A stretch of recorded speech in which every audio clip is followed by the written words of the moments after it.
All right, good evening, everybody. Thank you for coming. Appreciate you joining all of us here tonight. This is a town hall that's hosted by the Creekside Quarter PAC, which is a community-led effort to educate voters on Measure 15-238 and the Creekside Quarter vision. So what is Creekside Quarter? I'm sure you guys have all heard this word thrown around. We've been talking about this a lot. My name is Nick Card. I am the president of the Medford City Council. So Measure 15-238 is about increasing the visitor's tax. It's called the Transient Lodging Tax. This is a tax that our visitors pay when they stay in a hotel or like an Airbnb, and it's to use that money to be able to fund a conference center, which is a part of the Creekside Quarter development, which is a transformational development that we're trying to bring here to downtown Medford. Going back until at least the 1980s, at least that's when I stopped looking, we have had a desire to reform our downtown in our city's master plans. We've been talking about things like Creekside enhancements. We've been talking about things like more venues downtown. We've been talking about things like more services and opportunities downtown. And as we have been working on that vision as a private sector, as the chamber, as the city, a lot of different opportunities are presenting themselves to us today in Medford. So let me tell you what we're looking at here. Yeah, I've seen the renderings, and it's essentially like this area, kind of right over there. But give me an overview. What is Creekside Quarter? So Creekside Quarter is a development that would land on the old Red Lion and Hawthorne Park. That would bring a conference center, a hotel, business, more parking, Creekside improvements, and a stadium. Right here to downtown Medford. It's about a $500 million development paid for by 90% private dollars. This measure that's coming up in November is part of the way that we're trying to put together the public dollars to fund our portion of the project. Coming up this November is a ballot measure to increase the lodging tax. And so that is not anyone that anything pays to stay in their own home. It's something primarily for visitors to come to Medford through whatever events or for whatever reasons. So it's a small increase. What they do, this tax is everywhere. And so it just increases a little bit. And what we can do with that money is we can work with a private developer to really revitalize the downtown. I have been in the downtown working for a variety of years, and this is such a catalyst for our downtown revitalization project. And the idea is that we really band around it to make sure that it brings more people into our downtown. It's going to be a catalyst to what we have to offer here, and really just help us motivate and bring more into what we have already. We are looking at a conference center. This has been a goal of our community for a long time. Those of you who are familiar with our Medford 2040 vision, this is a visioning process for how do we enhance our community over the next 15 years.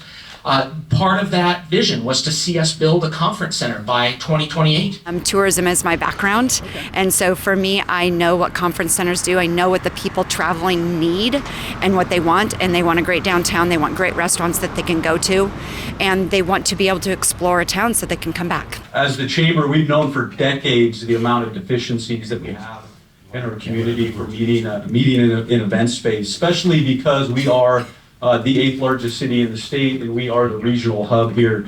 Travel and tourism is one of our largest industries. It represents over a $14 billion economic impact for the state. And trade shows and conferences in particular represent over $120 billion industry. So we want a sliver of that. We want to create something else in our community that's going to bring a lot of visitation and dollars to our community. Some other momentum that you maybe heard recently, for example, Medford was just named this last month in Sunset Magazine, one of the top small towns in the nation. The Rogue Valley was also just recently named and awarded the second best wine region in the nation by USA Today. Then you look at the conference center. I was just in Portland for a League of Oregon Cities event. Medford can't get those types of things because we don't have anywhere that can go get 600, 1,000 people, right? This would allow us to be in the market where these big conferences say, oh, we'll come to Medford. And what that means is they're staying in our hotels, they pay in the lodging tax to go to the city, pay for our police, pay for our fire, help create jobs because they're eating here and those things. So it's really a big economic development driver, in addition to making our place a people where actually more people want to come and have a good time. Yes, we can have our own events in our downtown. We can have our own events that bring more people, and that we don't have to go to other places, right? To have our conferences that we all go to. They can be here in our own backyard. And here we are talking about being able to build that and fund that. That's what the measure is about. We'll talk about that later. I mean, it's a much bigger development than the conference center. How's the rest of it getting paid for? Yeah, I mean, right now, fortunately, we have a private investor that wants to fund at least 90% of it. So that transient lodging tax is going to be a part of that 10%. The city's looking at some other funding mechanisms, but this is kind of the first step for the public buy-in portion. How much of the private investment dollars have been identified or committed? So at this point, what we have is a proposal. And so we are working with a developer who has given us a proposal based on their intent for private development. We don't necessarily know that they have all of this money committed, but their intention is, from what they've communicated to us, that they want to move forward with building this sort of a thing at this scale. These are their numbers. These are not numbers that we as the city went, let's build $500 million. That sounds good. Hopefully somebody's going to show up and say, yeah, I'll do that. They came to us and said, this is the kind of development we want to do, and this is the scale, and these are their numbers. And so when we look at in terms of like what this means from like committed dollars and that kind of stuff, that's all part of the process that we go through in terms of securing that development, negotiating agreements, and going down the process. If the private investor backs out, then we won't have a private investor. However, we have been approached by multiple investors, multiple different investors related to this project in different ways, shapes, or forms. So I personally am confident that even if it doesn't work out with this particular private investor, that there are other investors, because we've seen that interest. These opportunities do not just come about. We are not like fighting people off to come spend money in the downtown core, but we have a developer that sees what Medford's doing, what it can become, and we want to work with them. Across the creek, we've got a baseball stadium. The baseball stadium is a product of sometimes good things are just a coincidence. And the Emeralds need a new stadium. Their stadium in Eugene is not fit, does not meet the Major League Baseball standards. It's good timing because we know the M's are going to be moving out of Eugene. They've been courted by Medford, and we're having those conversations and those negotiations, and Medford would be a great fit for them. So this is the natural next step in that process. This is like literally one of the best minor league teams in the country, recognized as the top minor league team in 2018 and 2020. It's very community focused. It's not just about baseball. So the Eugene Emeralds are a high A baseball team for the San Francisco Giants. We've been around since 1955. Currently play at PK Park at the University of Oregon. We share that facility with the Ducks. It's become unsustainable to stay there. The Oregon Ducks suck the air out of the room in Eugene. Like, they just take over everything. And that's just the reality. It's just the reality. They take over everything. Look, we're a 70-year organization out there. We share a ballpark with the University of Oregon. The fact of the matter is the Eugene Emeralds draw 70% of the attendance at PK Park. That's just a fact. And more than a third of our season overlaps with the University of Oregon. And we literally are playing out of trailers as locker rooms inside Autzen Stadium for more than a third of the season. It just doesn't work. And so they're working with us in the short term, but we just don't have the facilities. That's just the truth. So we've been out of compliance since 2025 and really been, I'm gonna use the word desperate, trying to find a new solution for this because we are in a somewhat of a crisis. We have an existential threat that we may not be around past probably the 2030 season if we don't have some sort of solution. So what does it mean to be out of compliance? Like, is it the stadium in Eugene is not up to snuff? It's not even close to being compliant. We don't have locker rooms. We don't have female locker rooms. We don't have locker rooms for either team. The field's out of compliance. The training room, it's a laundry list of things. And so these are things that we have to address wherever we kind of go and build a facility that would keep us in compliance with Major League Baseball. So what's your hope here in Medford? Man, my hope in Medford here is that we can help pass this Creekside corridor, find a way to build a ballpark in downtown Medford, which is the premier location of where you want to build a stadium so that you can bring people back downtown, go enjoy dinner, get a beer before the game, afterwards go hang out, go to downtown weekends. You know, it's a really great opportunity to generate traffic in a really cool downtown. I mean, Medford's got a lot of charm. But like a lot of downtowns throughout the country, post-pandemic, they just haven't come back. And this is a very unique opportunity to possibly do something that could really benefit downtown Medford. And I would say as a city councilor, I mean, you get a fair amount of complaints, but at the top of the list, downtown is going to be right there in the top 2 or 3 things that we hear about.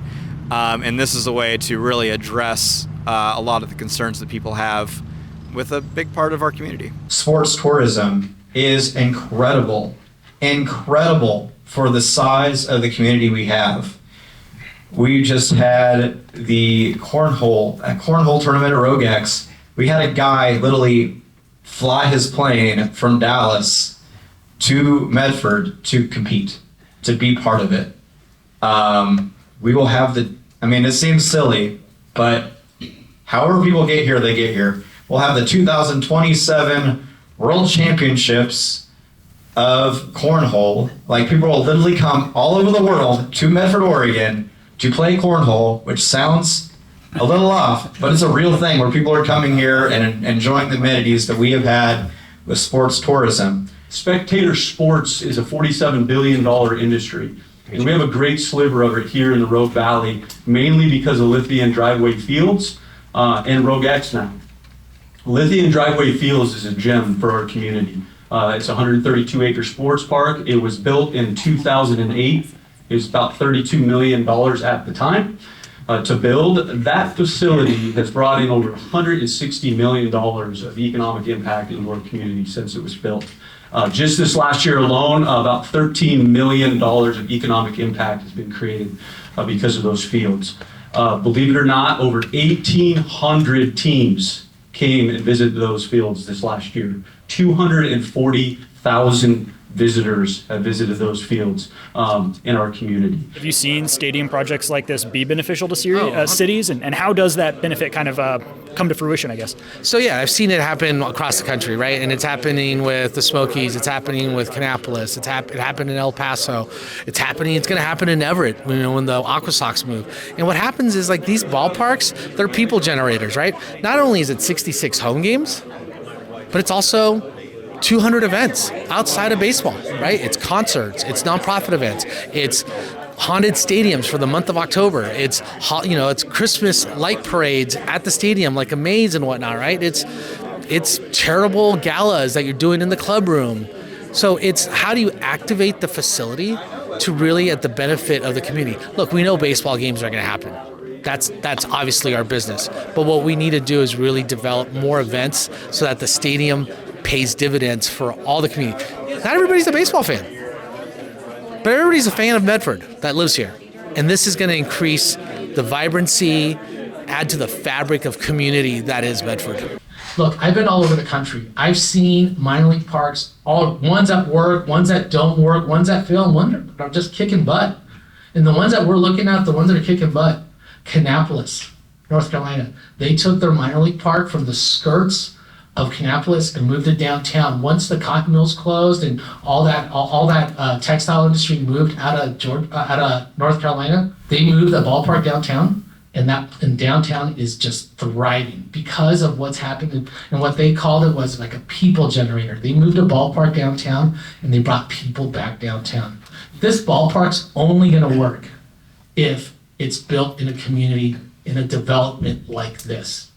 It needs to have the conference center. It needs to have the hotels. It needs to have a vibrant downtown for it to work. You need people to come downtown to enjoy it, and the ripple effect that baseball creates is imperative. And that's really the long-term success for a project like this is location. What does it take to make a project like this, specifically with a stadium, be successful? And what kind of pitfalls are there out there that should be avoided? Oh, that's a great question. Look, you need a front office that is dedicated to the community. If you have a front office that just opens up the doors when the season starts, closes the door when the season ends, that's not a good partner. We run our business to be a community team. So we're involved in Eugene. We're involved with 62 different elementary schools where we do a reading program. We're involved with dozens of minor league of youth baseball teams and softball teams and soccer teams and football teams, sponsoring them financially or doing fundraisers for them, hosting events at the stadium for them. Boys and Girls Club, how do we give back to the Boys and Girls Club and the YMCA, and how do we continue to be good partners year round? Because that's how you build community capital.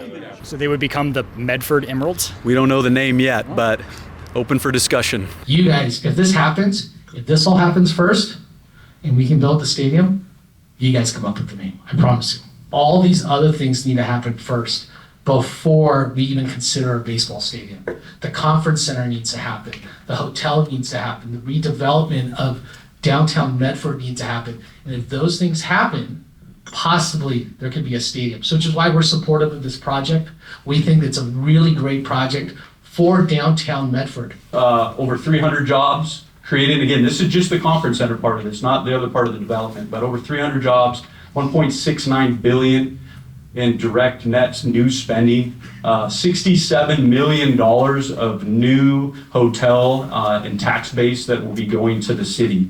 So those are big numbers. Another part of this too is we have to remember the economic multiplier that this will create as an anchor in our community and in our downtown. And I just want to note that as a community, we have a lot of business support behind this. We have dozens and dozens of local small businesses that have signed on to this project. I think it's going to be great. If it doesn't take too long to get going, it's going to bring a lot of business to downtown Medford. It'll be great for the local businesses. For the time that they're building the project, all the people doing the work, all those people are going to be coming into downtown. And it's just going to be positive. As long as it doesn't take 10, 15 years to get done. No, we're just excited for here and for Jackson Creek Pizza. We also have that business, and it's just right down the street on Biddle from where this is going to be. And it's a family restaurant, and baseball, family. I mean, I think it should all go together perfectly. By the theaters, right in downtown. If we could just get some more stuff into downtown and more lively, cleaner, it's going to be a great place for families and for people to come. We're really excited for Medford. Oh, yeah. It's about time. So again, this is a concept drawing. Yes, conceptual being the key word here. Lots of stuff changes as we go through these processes. So if you think this is exactly what Creekside Corridor is going to look like, I promise you it's not going to look exactly like this. But the point is that as we have gone through this process and begun to collect these different pieces for downtown Medford, we have been able to incorporate them into a cohesive vision for a single development that will bring new economic opportunity for downtown, new restaurants, new culture, new identity for our city, achieving long-term goals like bringing downtown across the creek, building commercial that embraces our valuable Bear Creek instead of turning our back to it, enhancing the pedestrian experience of using the creek with these kind of bridges. This is hundreds of new jobs, hundreds of millions, billions of dollars of economic impact. This is a really transformational thing for Medford. So we're here at the farmers market, and if plans go forward, this, where we're standing right now, might end up being a baseball stadium someday. So tell me what you think about the Creekside Corridor project. Well, it could be good for Medford. It could be good as far as financially, economically for Medford and for Jackson County. There is a downside to that, which is that this is a beautiful park. We have a great farmers market here. Lots of neighborhood folks come and attend this market, and it's a wonderful venue for the market and for our town here. So we need to have a good replacement location for the farmers market, and hopefully we can come up with that. But in the meanwhile, I hope to be here for the next few years selling beef. I'm Joey from Joey's Hot Sauce. And it's your face on the bottle. It's true. That's my mug right there. I mean, I love us being in this part of the park. We've been here for years. I mean, that sounds fun. I mean, anything to get people coming out and enjoying the baseball. Everybody loves baseball, I have very mixed feelings about it because although I understand a lot of people's concerns about the park, and what's happening in the park, and like the houseless folks that like are also using the public restrooms and making it sometimes tough for families to feel comfortable in the restrooms. Private investors coming in and then being in like transforming this whole area that a lot of people use and then we obviously utilize for the farmers market feels pretty problematic without having a good kind of tune in on how the people of Medford and the people who actually utilize this park feel about it. I specialize in making wooden toys out of madrone and cut my own lumber and make it. Got a shop. And then we travel this market and the one in Grants Pass. Fantastic. And then we go to Christmas shows throughout the country. What do you guys think about that idea in general? They ought to move it outside the city limits. The baseball stadium? Yeah. Okay. Why not? Why put it right in the middle of town? It would mean that we would have to move someplace else. Mm-hmm. And I don't know. There's a lot of people that depend upon this market for their daily, weekly groceries, and that might be hard for some people. Drove by the farmers market at Hawthorne Park, and the immediate thought I had was how cool is it going to be to have the farmers market inside the stadium, on the warning track, on the concourse, with the bathrooms, with videos playing on the music going on. Like it just, like what's happening there now can happen in a beautiful park. The general manager of the Eugene Emeralds, when he was here at the town hall, he mentioned an idea of having the farmers market inside the baseball stadium. And a bunch of people in the audience were like, ew, but what do you think about that? You know, it could work. It's been done, I think, in other places, but I'm not positive. In the ballparks that I've been at, you can see that obviously there's a lot of room, there's a lot of green grass, and it could be a way to support the farmers market. So I'd be open to the idea, certainly. My thoughts are that I understand the city needs to increase its revenue stream, and I understand that a stadium would be a good way to do it. However, I do believe that Hawthorne Park is central to the neighborhood and to the community as it stands. I don't know of another park within the neighborhood that has the capacity to service the residents, such as a growers market, a dog park here, and there's also Hawthorne Park feeds that happen to people who need to eat, especially in this day and age where food is getting a little more scarce. We do a potluck here almost daily in the park for people with food insecurity. We're here from 11:30 to 12:30, so if anyone needs a hot meal, we're down here. And so we're talking about the Creekside Quarter Development Plan. You know what that is? You have opinions you want to share? Yes, I think that it just doesn't make any sense. I don't think we can sustain it. I don't think that even the plans that are drawn out, we're going to have people and businesses displaced. It doesn't make any sense. We can't even get the farmer's market. There's so many cars here. It's almost like we need a trolley system just to have a farmer's market. Like the cars are way down here. You can't drive through a road. It doesn't make any sense to me. Right now I'm more worried about feeding people, food stamps being shut off, all that's going on. I don't see an expansion with all these fancy things being good for our city right now at all. I find that in general, those kind of big projects, which they are claimed to be for all of Medford's benefit, are not for the benefit of any of these people here right now.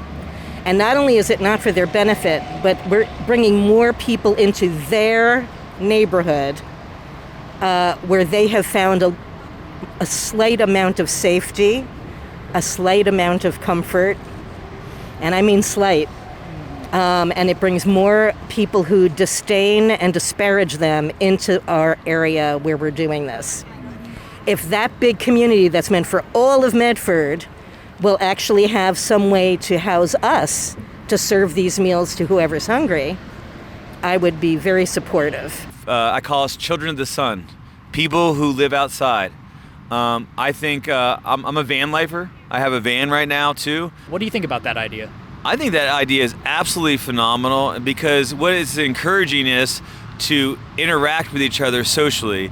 If you think about it, most fears humans have are all about sociological concerns, other humans.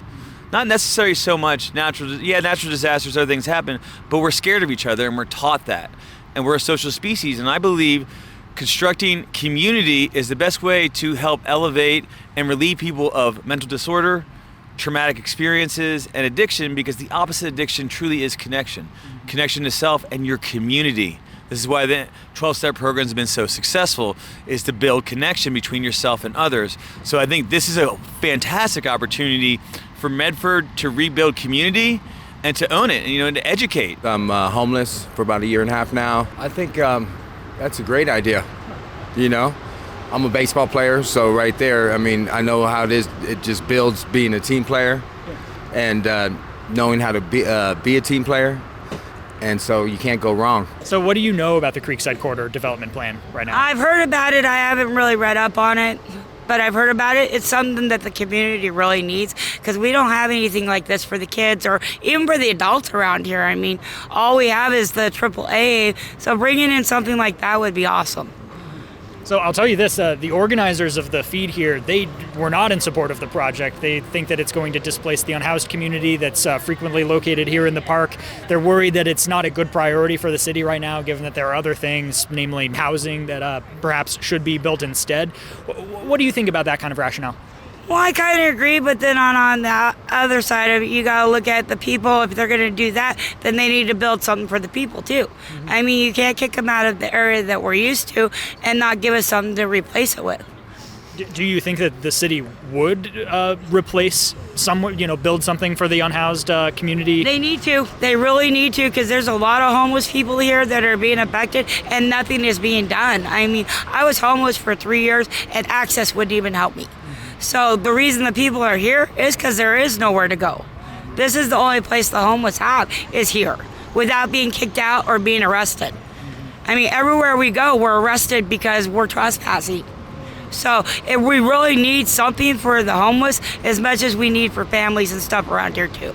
So I understand what they're saying, but on the other hand, if you're going to take it away, then you need to provide something for us. All right, I'm back with T-Bone. T-Bone was on the show before, however many years ago that was, when we were down on the Greenway with you. 7 years ago? I think so, yeah. 6 years ago? It sounds beautiful. It sounds amazing. It sounds like it's on a really big, grand scale of how beautiful Medford is and how wonderful of a place it is, for travelers and whatnot. But I don't think that a lot of people are taking into consideration that it seems, well, to me personally, that there's a lot of hidden agendas there. It's going to have a huge impact on a lot of the homeless that hang out down there. You can't find somewhere else to hang out. But, even then, it's going to be difficult for us to even do that, because it doesn't matter where we go. We're constantly being harassed and told, you can't be here, you got to go. Even if we're on a public sidewalk, hey, you can't be here, you gotta go. Sitting under a bridge, you can't be here, you gotta go. If you've been to Hawthorne Park, it's a bit underutilized on the south end. I don't know, maybe some of you go to the south end of Hawthorne Park, but it's actually not utilized that much, right? So, that is my point. So, we want people to feel welcome and part of our community. When others complain about those people, they've closed them out. They've shut them out. They don't get a chance to become part of a community, or to become humanized, or to become to have a sense of value. People who don't have a sense of self-value don't behave with value. that is my point. So, over the course of time, while right now the north end, which is the one closest to the Medford Center, that is the big area that you see that has the splash pad and the children's park and where the farmer's market is. Over the course of time, if this all comes together and we have the stadium, then the other part would be redeveloped in a way that it'll actually be usable for the majority of citizens. So 100%, but a redevelopment of what's already there on the south end that is not being utilized for positive purposes. When it's considered negative behavior to be sleeping, to be visiting with your friends, to be putting your stuff in a pile and guarding it with your life so that it doesn't get stolen, if those are considered negative behaviors, well, yes, those are happening here. And from a council perspective, we hear there's a couple issues that we hear a lot about, but downtown's one of them. And if people are having problems with downtown, well, this is the way to change the culture of downtown. I would just like to add that I'm very disappointed that Kevin Stein hasn't come out here and talked to me. He's responding to a lot of neighbors who are afraid of this community because they're not known. They haven't sat at this table where people say, oh, God bless you, I didn't know where my next meal was coming from today. Thank you so much. This is amazing. Can we help you pack up the car? Can I fold up the table for you? What can I do to participate? I mean, these are just human beings, and some of them have more problems than most in our community. And the ones that don't have those problems, wow, would it be possible to see them as human and extend a hand? They're not the ones that are homeless and have to survive out on the street. They have a home, they have money. We don't have that. There is no help for the homeless here. Everybody says there's help, but there's not. Probably I wouldn't be eating because during lunchtime, this is where my friend doesn't cook. All she does is come here and eat or go to places that provide the food. So without that, there's going to be a lot of people that are going to go home hungry because there's nowhere else you can go. So you're kind of in favor of the project idea itself, but you also, in addition to that, want to see more services. Yes, for the homeless. exactly. I mean, the homeless are the ones that are being affected, not the people that want to build it. Because right now, outside of maybe the farmers market on Thursdays, I don't see a whole lot of people that are using Hawthorne Park. So, The homeless. well, other than that, Kevin, you have something else? I actually used to lifeguard at the pool that used to be right here when I was a kid, so that's a trip that's gone. But there's all we come down here, I bring my son to play here. We've had tons of fine memories in this area. The police just had their livability fair yesterday, and I think that it would be really nice if they were concerned about livability. They do things like come and just park on the field and watch people who are going to our potluck. People that haven't done anything wrong but might not appreciate or be nervous about police presence. It's like they're intimidating people. And it's like, why don't you, if you really cared, why don't you come talk to us and see if we need help? Why are you intimidating people trying to get meals? For MPD, that's like shooting fish in a barrel, going down to the park. They, on a regular basis, are coming through at least 1-2 cops in every 30-45 minutes, crawling through. Sometimes they'll sit and use intimidation and just sit there and just watch and see and wait. We are in desperate need of more low-cost housing. So many people are homeless, not because of drugs like everyone thinks, but because of poverty. And it's something like 93% of people who are placed into a home stay housed. So this idea that it's just a handout that's worthless is simply not true. And all the numbers speak against that.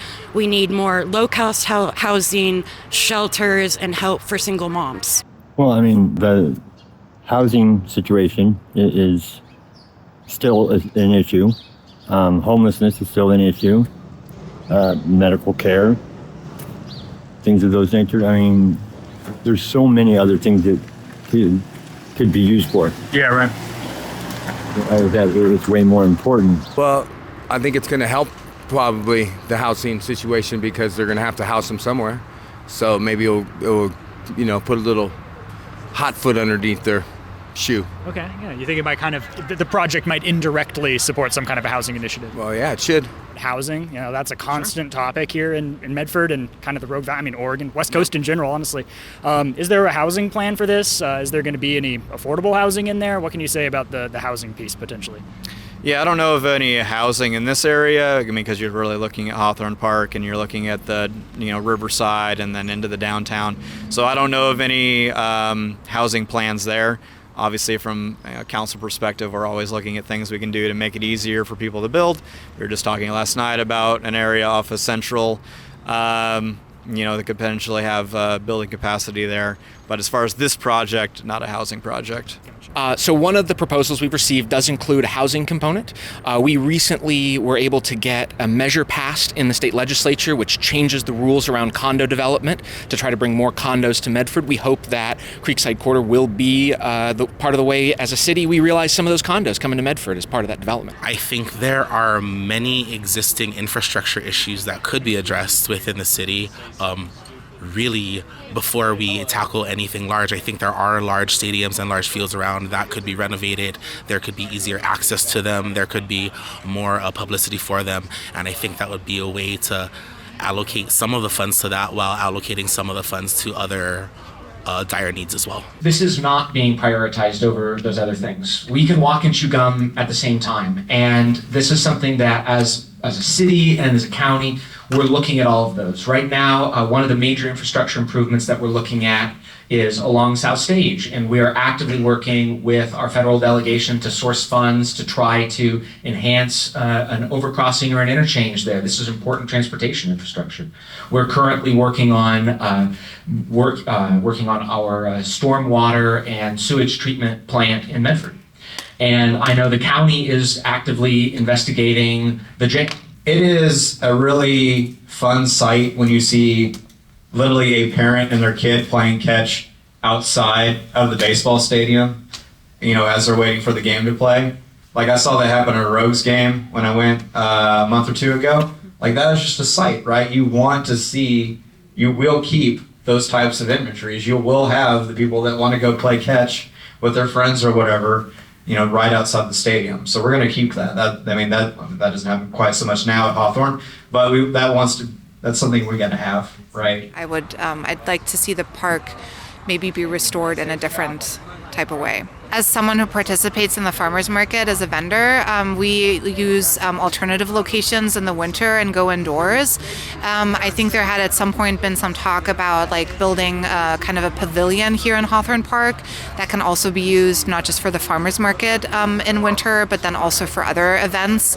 And having a covered area, I think throughout the seasons would be great. And then the more things happen in the park, the more people are around and the liveliness. I think we've also heard from the police here that on market days, there's a lot less, I don't want to say trouble, but there's just a lot less going on here that they have to attend to, and then more events happening here makes it safer for the families and everyone who comes to visit the park. I mean, no matter what you do, you're going to have concerns, and we're going to address the ones. We hear so much about parking. We have a parking plan. You're going to hear things about, why don't you just spend the money elsewhere, right? My issue is more important. It shouldn't go towards downtown development. It should go towards this other thing. It's not quite the way it works. We don't have it's not $500 million of city money that we're going to go spend. We're working with a private developer who would put hundreds of millions of dollars potentially in this. So it's not as we get to move money around. If we increase the lodging tax, we can't then just move that money for homeless services or a jail or whatever else it is that people are looking for.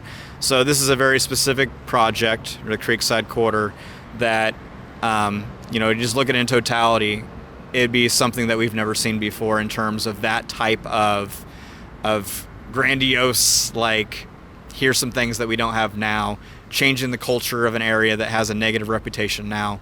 When people pay a street fee, right, that has to go right back into streets. So you can't take a street fee and then pay that for more police if they want that. Same thing with our public safety fee, right? That has to go to police. So a lodging tax, that money, as we're talking about it, part of that will go into promotion, right? Our Travel Medford will go into promotion to help get people to the area. And then just like we'd have with the RogueX, that goes into the bonding to create facilities.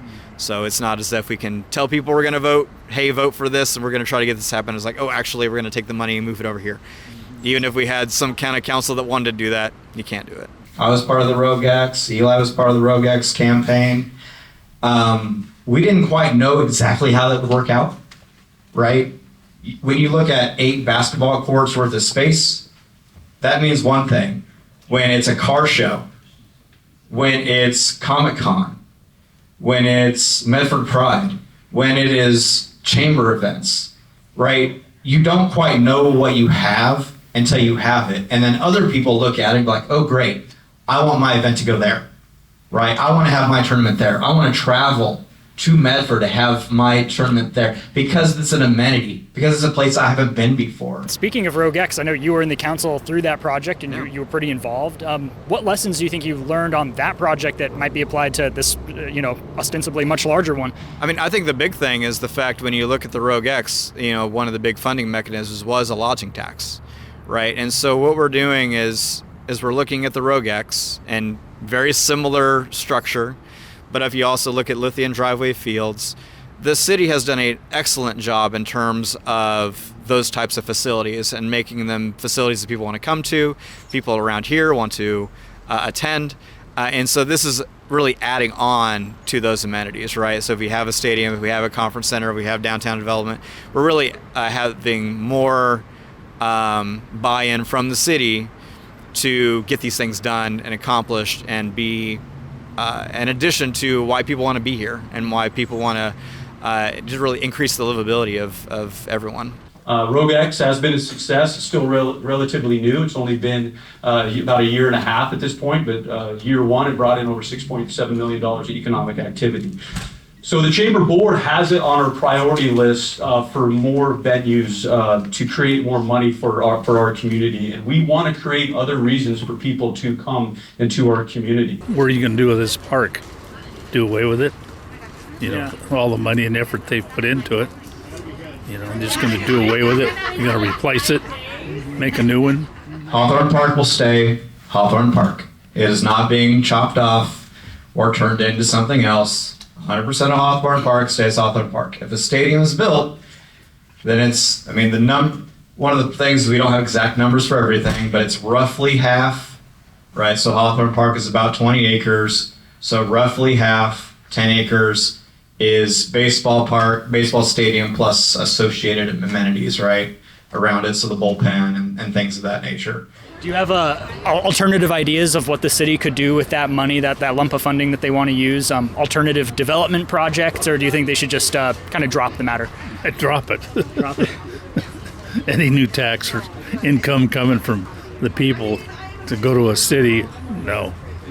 We're doing this through a visitor's tax, not a property tax, which is going to help fund, again, this conference center component, part of the whole development, not just the stadium. It's looking at taxing our visitors. As I like to say, let's make the people from Portland and California that come to Medford pay for something for a change. This is not about taxing residents. This is not a property tax. This is not a fee. This is a tax on visitors who stay in our hotels or our Airbnbs. And we're going to use that money to help build a conference center and kick off this Creekside quarter development. I have family in Portland, and sometimes we have family coming into town who are maybe utilizing a hotel or Airbnb, and Southern Oregon is pretty small and pretty down to earth, and I think it's also pretty middle class, lower middle class, and I don't think that has to be an extra burden that is put on. And I especially think that financing this project through that potential tax is also, again, problematic.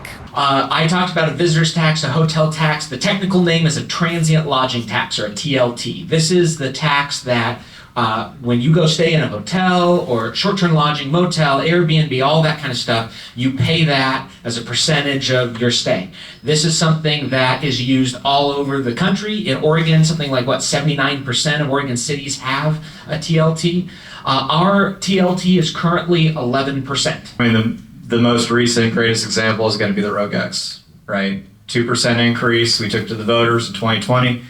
Literally in the middle of the pandemic. That was a tough one because everyone's at home and they're wondering, how am I ever going to utilize the facility when we are stuck at home? And luckily it passed 52-48, even with everything going on, because the vision was there. People could see it.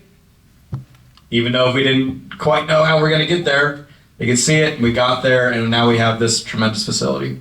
What Measure 15238 is doing is raising that maximum cap on to 13%. So it's a small 2% increase. We say that, well, what does 13% TLT even look like? Well, that doesn't even put us in the top half of the state. honestly. Grants Pass is at 12%. That's a city just down the street. I can't remember what Eugene's number is. 15? Something like that? 12? And well, there's a Lane County tax on top of it too. True. Portland's, what's Portland? 16. Portland's at 16. However, City Council has adopted some of what we call sideboards in terms of how we're going to raise that funds, use those monies in terms of supporting the Creekside Quarter project. And so the first thing is that just because the maximum gets raised to 13% does not mean that the City Council jumps in and immediately starts charging 13%. The last thing we want to do is hurt our hotel partners, charging them more when there are no amenities to draw in more visitors. That's not a good deal for our city and our tours. And so what we're looking at is raising that only when it's absolutely needed. Downtown revitalization, bringing more economic activity to downtown, that's been something that we've been working on since, 1980, if not longer. Creekside Quarter is a perfect project that gives us an opportunity to do Creekside enhancement, which we want to see to embrace Bear Creek, bring some more commercial frontage onto the creek. It gives us an opportunity to see some signature development downtown, like a conference center and a stadium, and it really gives us sort of a core downtown identity. To see that kind of development, the largest in the history of Jackson County, for that to come to our city is exactly the kind of thing we need to begin to lift up and encourage that activity downtown, bring more restaurants, more culture, more excitement, to piggyback off the successes that we've had with the Holly Theater, with the Criterion, and really just make Medford the downtown we all know it should be. If this passes, when will we see the project start? Great question. So I would love it that if we just voted on in November, and then on Wednesday we start breaking ground on projects. That'd be amazing. Those of you of a certain age that played Sim City, know how you can just get some acquire money and then you're obviously building amenities. That's not quite the way this is going to work. Really, a big part of this is on the council side at that point, because we'll have voter buy-in to go forward, right? And obviously the discussions are happening on a soft level of making this stuff happen. But once we have voter approval, we will be pushing to make this stuff happen in a smart way, right? We're not going to just do projects to do projects. We're going to do projects that make sense for Medford. As we move forward. I mean, if you're looking at the entire build out of the 500 million, it could be 10 years, right? It's just the way development works, and when the order of the developer works, the way it makes sense for the city. So it could take some time, but shoot, I mean, compared to what we have now, I'll gladly take 10 years or 5 years, whatever amount of time to get these types of things done. If this is not something that we're able to capitalize on today, I do not know when the next opportunity will come by for Medford. And so part of what we have to do as a community is to believe in our size, in our opportunity, and our scale. Again, like Alan said, we're not a small town. We are 100,000 people who live in Medford. We serve over 250,000 people who live in this county, and almost 350,000 people who depend on healthcare, our airport, our shops. There are still people who live on the Oregon coast today that drive into Medford because we're the only Costco, or we're the closest Costco to serve them. These are people who depend on Medford and are part of our economy. We are way bigger than a small town in Southern Oregon. We are Medford. This is our moment. I hope you will vote for Measure 15238. We've been out in the community attending different community events. We've been at Rotaries, different special interest groups, trying to get in front of as many people as we can. This is just another way for us to get in front of the public, again, to share the message, to answer questions, because there's a lot of questions about this development, and this is something that is so large and so incredible for Medford. I totally understand why there's some skepticism, there's some doubts. People want to make sure that this is really thought through and we know where we're going. And so really what we're trying to do today with this town hall is answer some of those questions and give people confidence so that they can vote for 15238 and be a part of this awesome opportunity. Well, cool. It's going to be interesting to follow and see where this goes. I'm sure we'll talk again. Nick Hart, it's great to meet you. Thank you. That's how you build fandom, is by being a good partner in your community. And that's what we want to do. And we'll do that. And we've done that. I'm not just saying that. Like, we have walked the walk. That's what we do in Eugene. and we're going to do that here in Medford. Alan, good to meet you. It'll be interesting to follow this. So I feel like a lot of people need to kind of come together with this one. I don't think that this park, maybe after dark anywhere, is going to be scary. But no, I still see this as a wonderful park, and I have no problem taking my family here. Hey, it was great to talk to you. I appreciate the conversation. Look forward to seeing what comes out of this proposal. I'm not sure that it makes a lot of sense, but we'll have to see whether the finances work and whether it's going to be good for the city. So. All right, it's going to be very interesting to follow. It's good to meet you. Appreciate you talking to me. No, that's pretty much it. I think anything else I would say would have to be bleeded out. Okay, fair enough. Thank you. I do appreciate your time. Deborah, I appreciate the conversation. Thank you. Are you excited? Building things is hard and also exciting. How do you feel about it? So I've been involved in many campaigns, mostly as a candidate, sometimes as a ballot measure. There is excitement in the terms of like, hey, if I get elected, I can go do things, or hey, if this passes, we'll go do things. That doesn't mean it's not stressful. We're gonna hear commentary. So I always try to hope that the commentary is productive, right? I can deal with productive. I can deal with people that I have concerns, like legitimate concerns. It's hard to deal with like, hey, who's paying you to do this? You know, whose pocket are you in to do that? Those are things that I just can't deal with, right? People have these kind of conspiracy theories. Hey, and they have a vote just the same as you or me or anyone else has a vote. If they want to think that way, I can't reason with them. But there are going to be people that you hear that have perfectly legitimate questions, and I hope that we can answer to the best of their ability, where they see it as a positive development and they're voting yes this November. I watch every episode. All right, well, Kevin, thanks, Hey. appreciate you. It's a great downtown. It's unique. We have over 40 restaurants that people can come visit, and great stores. Yeah, I mean, I agree. I use this downtown all the time, and it's kind of it's a hidden gem in the Well, I shouldn't say a hidden gem. It's right in the center of the Rogue Valley. But you know, it's a good downtown. Hey, thanks for talking to me. It's good to meet you. The business community, and then we're gonna.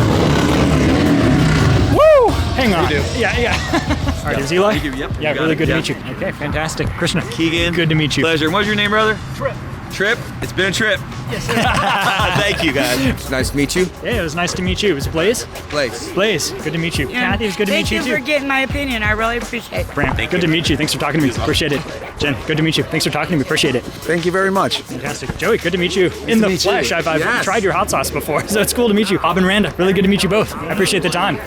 Thank you for your time and thank you for putting in the effort to do this. We have a good time with it.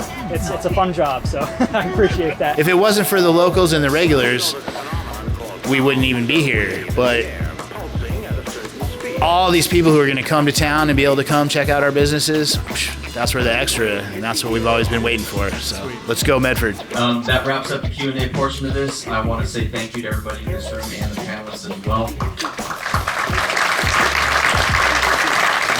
I was going to say, I love how many people have turned out. Obviously, this is super important to so many people.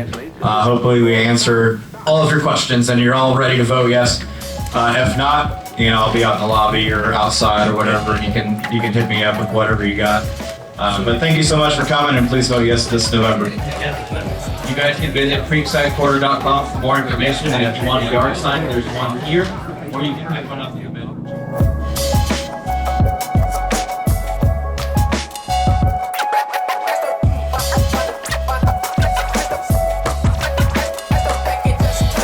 This is a new dimension in sound. This is